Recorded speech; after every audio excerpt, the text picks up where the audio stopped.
Bueno, estimado maestro, en esta oportunidad, como grupo de filosofía, nos ha tocado un tema muy importante, lo que es la filosofía contemporánea, que más o menos se abarca a mediados del siglo XIX, partiendo del siglo XIX, y está caracterizada por ciertos factores, considerando llamado el terremoto histórico, a partir del siglo XIX hasta el siglo XX.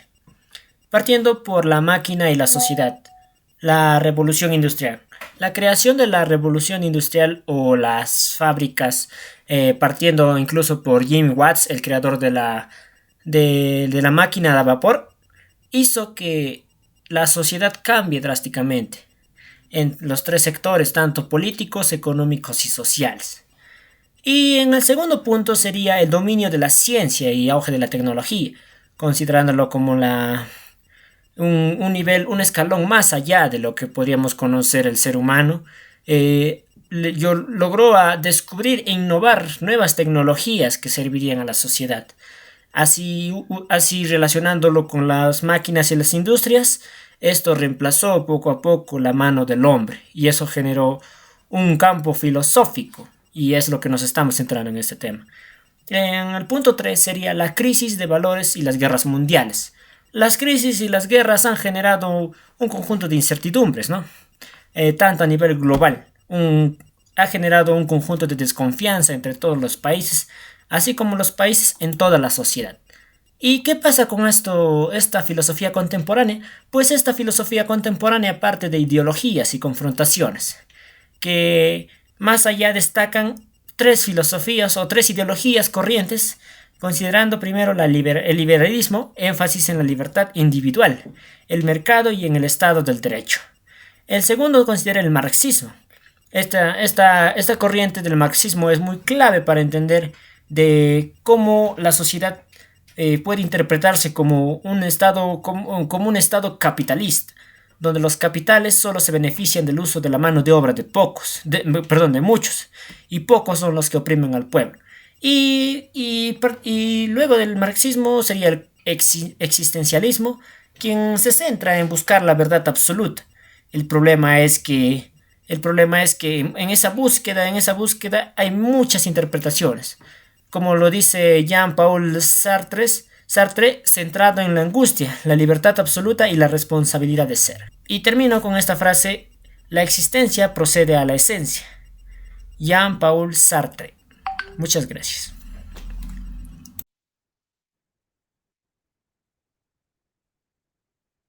Bien, primero que nada, maestro, tengo el saludo cordial en mi persona. En esta oportunidad voy a continuar con la exposición. Mi nombre es Gladys Quispecuri. El día de hoy, pues yo les voy a hablar sobre los siguientes temas, lo que es la fragmentación de la cultura, lo que es también la diosa, la razón absoluta, y de igual forma lo que pues son las vanguardias y la posmodernidad. ¿Ya? Para iniciar, más que nada, esos temas son muy importantes, más que nada en nuestro contexto histórico, como también cultural, en base a la filosofía contemporánea. Ahora bien, les voy a comenzar a hablar, vamos a hablar del primer tema, por ello pues hay que tomar en cuenta el PPT. Vamos a hablar sobre la fragmentación de la cultura. Así como su propio nombre dice, comienza con lo que es la fragmentación, que quiere decir que acá pues va a ocurrir, se va a fragmentar, se va a partir, se va a romper, se podría decir. Pues como ya sabemos, durante la modernidad se pensaba que la razón pues se podía descubrir una verdad universal, válida, que sea válida para todos, ¿no? Pero con los grandes cambios que han ocurrido más que nada en el siglo XX, como por ejemplo las guerras mundiales que tuvimos dos, la Primera y la Segunda Guerra Mundial, como también los avances tecnológicos que se han dado, pandemias, como también el crecimiento de lo que son las ciudades, ha generado pues que nosotros, la creencia que teníamos comenzó a romperse, a destruirse, de que pues ya no, la razón ya no era tan válida como creíamos antes. Por ello, pues las personas ya en este tiempo ya no confiaban, pues ya no confiaban en esa única verdad que siempre nos hicieron creer de que era de esa forma. Por eso la sociedad pues se volvió un poco más diversa y las personas ya se dividían en grupos y no todos tenían la misma forma de pensar, eran muy diferentes, ¿sí? De igual forma, al estar nosotros expuestos al mundo, vamos a ver al mundo de una manera muy distinta, ya no de la misma forma, por lo cual, pues en esta época van a surgir también lo que son van a surgir lo que son, por ejemplo, el cómo nosotros, nuestra forma de expresión, cómo va a cambiar eso, ya no va a ser algo uniforme, sino va a comenzar a ser más libres, se podría decir, el cómo nosotros nos expresamos, cómo nosotros vamos a ir relacionándonos también con las personas. Y también esta se va a ir reflejada más que nada en nuestra forma de pensar, como también en cómo nosotros creamos, por ejemplo, en el arte, nuestras emociones, y todo ello se va a ir influenciando en este caso. Ahora bien, voy a hablar sobre la diosa, la razón absoluta. Bien, hay que tomar en cuenta el PPT de igual forma. Más que nada, esta pues va a ser ya un cambio más, sí, mucho más importante. Se va a conocer como el cambio más importante que se va a dar porque vamos a cuestionar, se va a cuestionar lo que es la razón como una fuente única de conocimiento. Ya he estado mencionando un poco sobre eso. Más que nada durante estos ciclos, pues se creía que la razón podía explicar todo, desde lo que es desde la naturaleza hasta la conducta humana, lo cual pues ahora actualmente no es de esa forma. Nosotros, como también los pensadores contemporáneos, sabemos y bueno, hemos llegado a dudar de lo que pues, se creía en ese tiempo, ¿no? Sobre esa verdad que nos decían que era de esa forma. El conocimiento también ya no se ve como algo absoluto, sino también como algo relativo. Y este va a depender del contexto en el que se encuentra, de la experiencia, como también de la interpretación de cada una de las personas. Por ejemplo, yo, tú, él, pueden tener distinta forma de pensar, no siempre va a ser lo mismo. Ahora bien, ¿qué va a generar esto? Esto va a generar de que pues el individuo comience a ser desarraigado, que comience a dudar de todo y que pues comience, como ya se ha mencionado, nosotros ya no vamos a depender de un solo lugar, de perteneciendo a un solo lugar, sino vamos a buscar pues el salir de ahí, por ejemplo, migrar a lo que son las ciudades, por ejemplo, para estar rodeados ya de muchas más personas. Y cada una de estas va a tener una forma distinta de pensar. Muchas veces, pues, nosotros nos vamos a sentir como personas extranjeras que no formamos parte de ahí porque nosotros tenemos nuestro propio conocimiento, nuestra propia idea, nuestro propio pensar, ¿no? También nuestra propia opinión también, porque no es lo mismo, como ya menciono, acá ya se arraiga todo eso. Bien, ahora, aparte también las personas van a comenzar a aislarse y van a comenzar pues a generar su pensamiento, utilizarlo en distintas formas, lo van a expresar en formas muy diferentes. Por ejemplo, tenemos a lo que es la cultura, la literatura, tenemos el cine, el arte, donde pues ahí se ha ido reflejando lo que es la identidad, de donde pues identidad de cada uno, por ejemplo, los que escriben reflejan ahí lo que piensan, cómo se identifican, cómo ya van viendo ahí, pensando, cómo su arte va reflejando lo que ellos piensan. Por ello, este mundo va a estar un poco más cambiante, va a ser un poco más diverso, se podría decir. Bien, vamos a continuar y vamos a hablar ahora de lo que es, pues, de las vanguardias de la posmodernidad. ¿Y eso de qué nos hablan las vanguardias de la posmodernidad? Las vanguardias de la posmodernidad, más que nada, se va a dar ante esta crisis de la razón.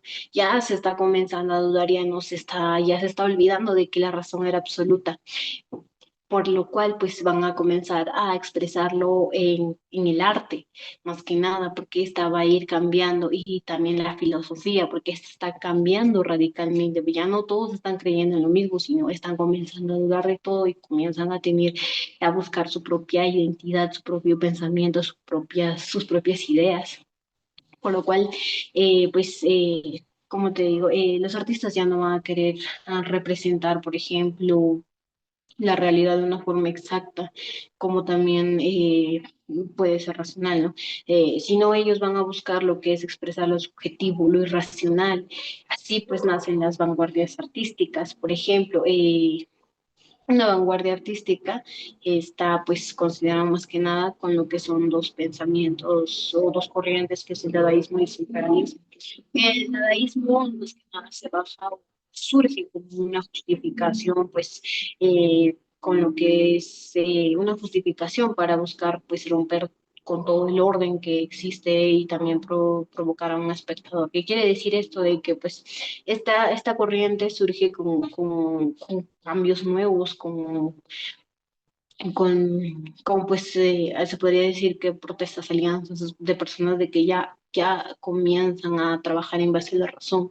Y el surrealismo, pues en cambio, esta se va a encargar más que nada de liberar lo que es el inconsciente, los sueños, las emociones, también los talentos, por ejemplo. Y estamos hablando de arte, el arte no se refleja simplemente al hablarlo, también se refleja de distintas maneras. Podemos plasmarlo, podemos expresarlo, podemos observarlo, visualizarlo, imaginarlo así. Y el surrealismo se basa en todo ello. Bien, ahora, estas corrientes pues se han convertido en una forma de cuestionar lo que es el mundo, no solo de imitarlo, sino también decir, no, nunca ha sido de esta forma. Ahora bien, vamos a continuar y voy a hablar sobre a ver, ya sobre lo siguiente, la cultura del consumo. Como el mismo nombre dice, pues en este periodo va a aparecer lo que es un fenómeno que hasta ahora actualmente sigue presente, lo que es la cultura del consumo. ¿Y en qué se basa ¿En qué se basa esto? Pues como ya menciona, pues ahora actualmente hemos visto que el desarrollo de lo que es la tecnología, nuestra comunicación, por ejemplo, se puede observar instrumentos ya como nuestros teléfonos, tablets, radios y otros instrumentos más que el hombre ha estado haciendo está haciendo uso de ello, por lo cual también se observa lo que son la publicidad, también tenemos la televisión, donde también igual de esta forma se convierte pues en en un aparato donde nosotros vamos a poder informarnos, no sé, observar pues depender de esta, ¿no? Pues así como su nombre dice, porque va a convertir a nuestra sociedad en una consumidora. Gracias a lo que nosotros observamos, consumimos en base a nuestras necesidades, incluso a veces no solamente por la necesidad, sino también por simple hecho de que por moda se podría decir, ¿no? Ahora, como bien digo, las personas ya no solo consumen productos, sino también modas, ¿no? Ideas, identidades. Ya un adolescente, en lo que son al usar las redes, los teléfonos, busca su identidad, pero no una identidad propia, busca una identidad que los estándares proponen, pero no es así porque nosotros tenemos una identidad propia, lo cual pues muchos jóvenes no piensan en eso y ahí vemos un gran desbalance, ¿no? También pues en base a eso nosotros, como ya dije, buscamos definirnos, buscamos definirnos como personas, ¿no? Identificarnos, decir, no, este soy yo. Y eso, ¿no? Y literalmente por eso genera mucho problema este caso, ¿no? Actualmente, porque ya nosotros no tenemos identidad propia, sino tenemos identidad compartida, pero y aún así nosotros dependemos de eso, ¿no? Como bien también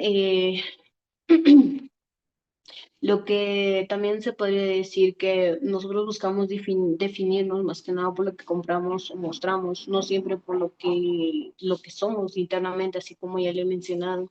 Por eso también voy a hablar sobre cómo la expresión en el arte, la cultura comienza a mezclarse con lo que es el comercio, ¿no? Nosotros decimos o supuestamente compramos o hacemos para ya nosotros naturalmente generar dinero. Vemos la superficialidad, que si hago algo, esto me tiene que generar algo, si no, esto ya no sirve. Ahora bien, eso sería todo por ahí. Ahora, por último, voy a hablar sobre la condición posmoderna. Cuando hablo de la condición posmoderna, yo les estoy hablando de lo siguiente, ¿no?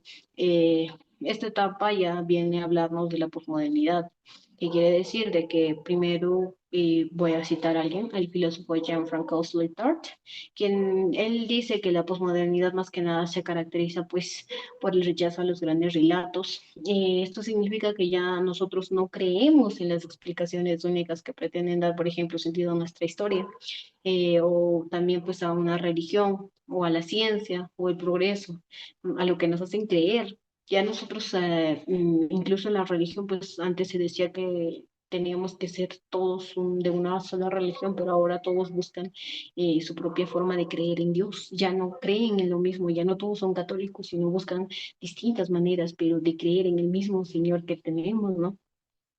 De igual forma, lo que es la ciencia, ya no creemos en lo que nos dicen, sino a menos de que nosotros lo observemos y lo vivamos, literal. Ahí recién comenzamos a creer en eso, si no, no. Por eso ya dicen que pues nosotros pues somos una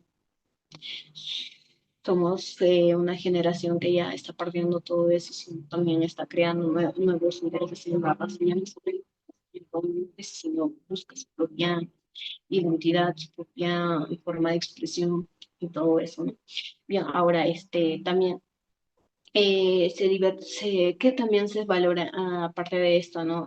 Se está valorando lo que es la diversidad de opinión, por ejemplo, la libertad de expresión, el pensamiento, como también la multiplicidad de verdades. Cuando hablamos de libertad de expresión, yo digo, actualmente nosotros así hacemos respetar lo que son nuestro pensamiento, lo que creemos que está bien o lo que no está mal. Quizás nos equivoquemos, sí, pero ya tenemos la capacidad de hacer de que nos escuchen, ¿no? Bien, ahora, otro seguido. Voy a hablar de que cada persona también tiene que construir lo que es su propia visión del mundo. No vamos a ir dependiendo ya ahora. Todos vamos a coexistir en un mundo, en un único mundo, pero va a ser de forma diferente. ¿Qué quiero decir? Estaremos viviendo en un único mundo, pero vamos a tener una forma diferente de pensar a los demás. No vamos a ser como máquinas que tú eh, las haces similares y todos tienen que hacer caso igual, ¿no? Eso no va a pasar en nosotros, entonces somos más diferentes a lo que se busca o se pretende llevar a cabo de nosotros. Bien, ahora, para concluir lo que es esta exposición, pues he hablado de lo que son temas que reflejan más que nada el pensamiento contemporáneo, el cómo se ha perdido pues lo que es cómo creíamos nosotros antes de la razón, cómo pues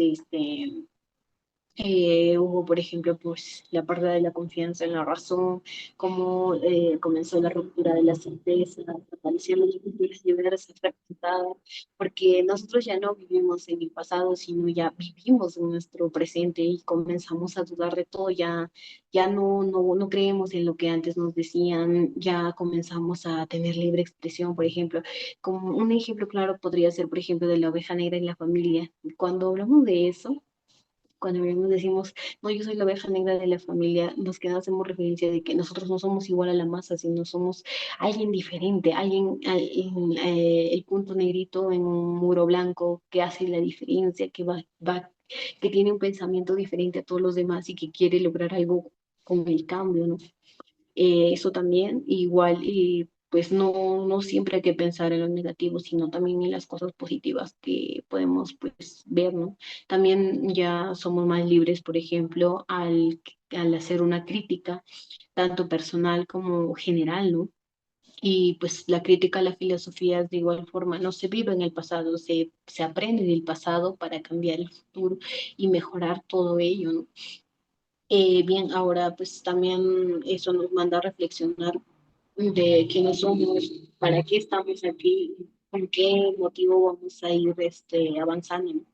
Eso sería todo. Muchas gracias, maestro. Creo que me hice comprender muy bien, si mal no me equivoco. Igual, muchas gracias. Igual mi compañero que va a proceder va a continuar con la exposición. Buenas tardes, profesor. Buenas tardes, compañeros. En esta oportunidad yo les voy a hablar sobre dos temas principales que son sobre 5 ejes del pensamiento contemporáneo. Primero tenemos a fenomenología por Edmund Husserl. Él nos dice que Él principalmente se centra en el estudio de la experiencia consciente. Esto quiere decir que nosotros como personas percibimos y damos sentido al mundo que nos rodea. ¿Ya? Para Joden, lo importante no es lo que vemos, sino cómo lo vivimos cada uno de nosotros. Este pensamiento principalmente influyó en la psicología, la filosofía y las ciencias humanas. ¿Ya? En segundo tenemos existencialismo por Albert Camus. Su principal clave o su principal base es la primacia de la existencia sobre la esencia. Esto significa que el ser humano existió primero y luego define quién está a través de sus acciones, ¿no? Y luego define quién es a través de sus acciones. Primero es el ser humano y luego lo que es sus acciones, ¿no? El existencialismo reflexiona sobre la libertad, la angustia, también la responsabilidad y el sentido de la vida. ¿Ya? Para Albert Camus destaca la búsqueda de sentido en un mundo de aparentemente absurdo. Como tercero tenemos a la filosofía analítica por Ludwig Wittgenstein. Se enfoca en el análisis lógico del lenguaje. Considera que muchos problemas filosóficos surgen por malentendidos en el uso del lenguaje. ¿Ya? Wittgenstein propone aclarar el lenguaje para poder pensar y comunicarnos de manera más precisa. Esta corriente principalmente influyó en la filosofía, la ciencia y la lógica moderna. Por cuarto tenemos a hermenáutica por Hans-Georg Gadamer. Ya, él en su teoría nos dice que principalmente su teoría es teoría de la interpretación. Principalmente su objetivo también es comprender cómo interpretamos textos, ideas y hechos históricos. Gadamer sostiene que toda interpretación depende del contexto cultural y diálogo entre pasado y presente. Ya. Y nosotros claramente, un ejemplo muy claro puede ser lo que es nosotros como docentes, pues lo aplicamos en lo que es en la educación, también lo aplican en lo que es en derecho y la literatura. ¿Ya? Y como 5 tenemos a postestructuralismo por Michel Foucault. Esto principalmente representa una crítica al poder y la construcción social del conocimiento. Él nos dice cómo las instituciones, como la escuela, la medicina o la prisión, moldean la forma en que pensamos. Ya, según esta corriente, el saber está vinculado al poder. Y con quien controla el conocimiento, controla la sociedad. ¿Ya? Principalmente esta corriente busca desmontar estructuras tradicionales para dar voz a quienes fueron excluidos o silenciados. Y en el otro podemos ver cuáles son los desafíos éticos y sociales del siglo XXI. Como primero tenemos la globalización y multiculturalidad. El mundo actual está más conectado que nunca, eso lo podemos ver claramente porque vemos que hay muchos avances tecnológicos, ¿ya? ¿Y esto a qué medida surgió? Surge principalmente por nuevas éticas que promueven la convivencia entre culturas, respeta las diferencias, lucha contra la discriminación y fomenta la justicia global. También los valores universales deben adaptarse a un contexto multicultural. También vamos a ver sobre crisis ecológica. Uno de los mayores retos éticos y sociales de nuestro tiempo, el ser humano asume responsabilidades hacia el planeta, eso ya se sabe. No se trata solo de cuidar el ambiente, sino de garantizar un futuro sostenible para las próximas generaciones. Y como último tenemos lo que es la tecnología y la inteligencia artificial. En aquí vamos a ver la ciencia y la tecnología. La tecnología está avanzando cada vez más, ¿ya? y esto plantea muchos dilemas éticos. Se discuten los límites de la biotecnología y la inteligencia artificial y lo que significa ser humano. Ya hay muchos dilemas en este aspecto de lo que es la tecnología, el avance tecnológico, ¿no? Es necesario reflexionar sobre la privacidad, la autonomía y el uso responsable de la tecnología, ya que muchos de nosotros no lo utilizamos de una manera bien, como se podría decir, ¿no? Y también la ética tecnológica que busca que el progreso beneficie a la humanidad y sin perder los valores humanos. Y como finaliza, como último vamos a decir que el pensamiento contemporáneo busca responder a los grandes dilemas de la humanidad actual, ya como los avances tecnológicos y mucho más. Nos invita a reflexionar y críticamente sobre el conocimiento, sobre la libertad, el poder y la ética. En el siglo XXI la filosofía sigue siendo esencial, ya que nosotros nos podemos cuestionar, tener muchos dilemas, como ya estaba diciendo, sobre respecto a lo que son la tecnología principalmente, ¿no? El avance tecnológico. También frente a la globalización, la crisis ambiental que se vive y el desarrollo tecnológico, como ya estaba viniendo repitiendo. Eso sería por mi parte. Cuales tiene algunos puntos, ya habían mencionado algunos de mis compañeros en la exposición. Tenemos lo que es los avances tecnológicos y la globalización, ¿no? Juntamente con la filosofía. Entonces podemos decir que, ¿qué es la globalización filosófica? Bien, tenemos un concepto muy adecuado en lo cual es la globalización filosófica. Es el proceso mediante el cual las ideas filosóficas que antes estaban limitadas a otra región o cultura se difundían, dialogaban y transformaban a una escala mundial. No solo se trata de que la filosofía viaje, ¿no? Sino que la filosofía encuentre y discute y se mezcle, generando nuevos pensamientos universales y multiculturales. Entonces podemos decir en el contexto histórico que en el siglo XVII y en el siglo XVIII las ideas filosóficas de nuestro país vecino, lo que es los países del continente europeo, los cuales pensaban o tenían esas ideas sobre el racionalismo, el empirismo y la ilustración, que dominaban el pensamiento mundial con esos, ¿no? O sea, dominaban, imponían en el contexto mundial. También con el avance de con el avance de los medios de comunicación, en el cual el internet y la movilidad humana en los siglos, en los siglos XVII y XVIII, surgió lo que es el de un diálogo intercultural, donde también se valoraban las ideas filosóficas, como las ideas filosóficas africanas, orientales o latinoamericanas o indígenas, ¿no? Hoy en día podemos decir que la filosofía entiende como una conversión global. A eso va, es lo que es la filosofía global, ¿no?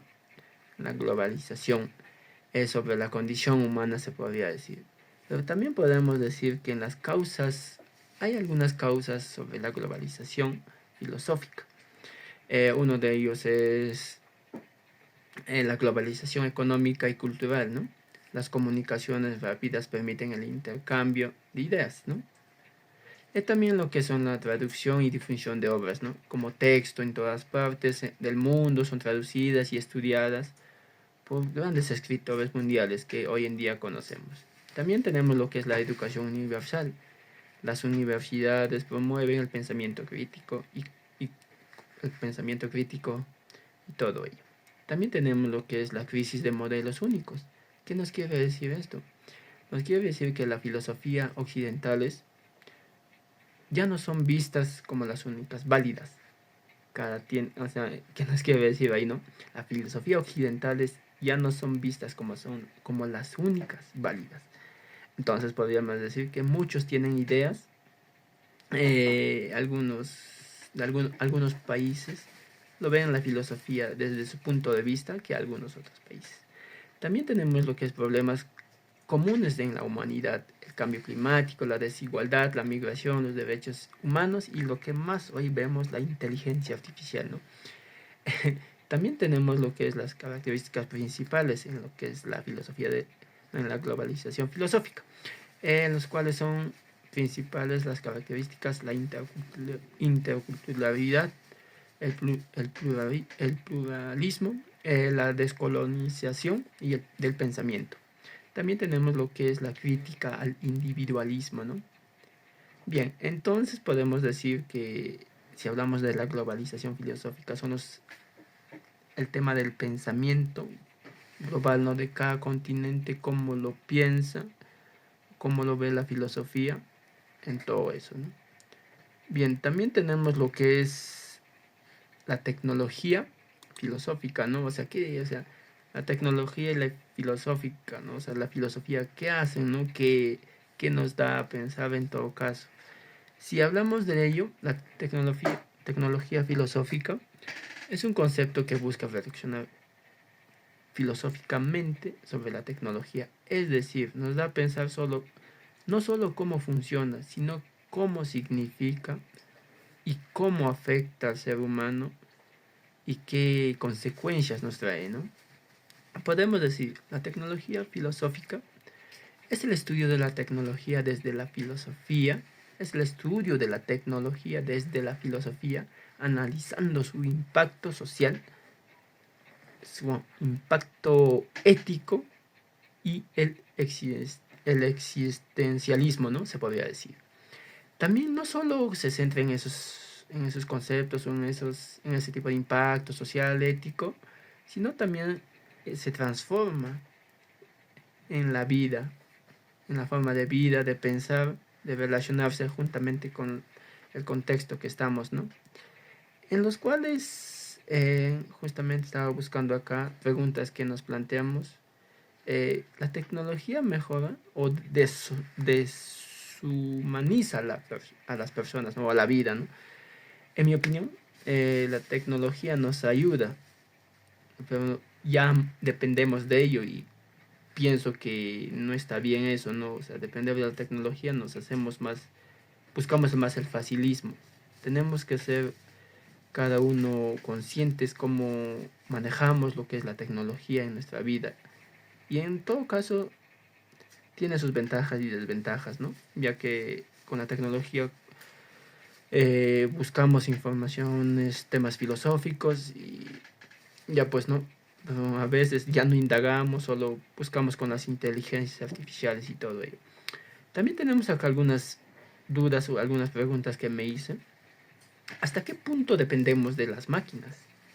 Bien, si hablamos de las máquinas, ¿no? Nos enfocamos en lo que es la industrialización.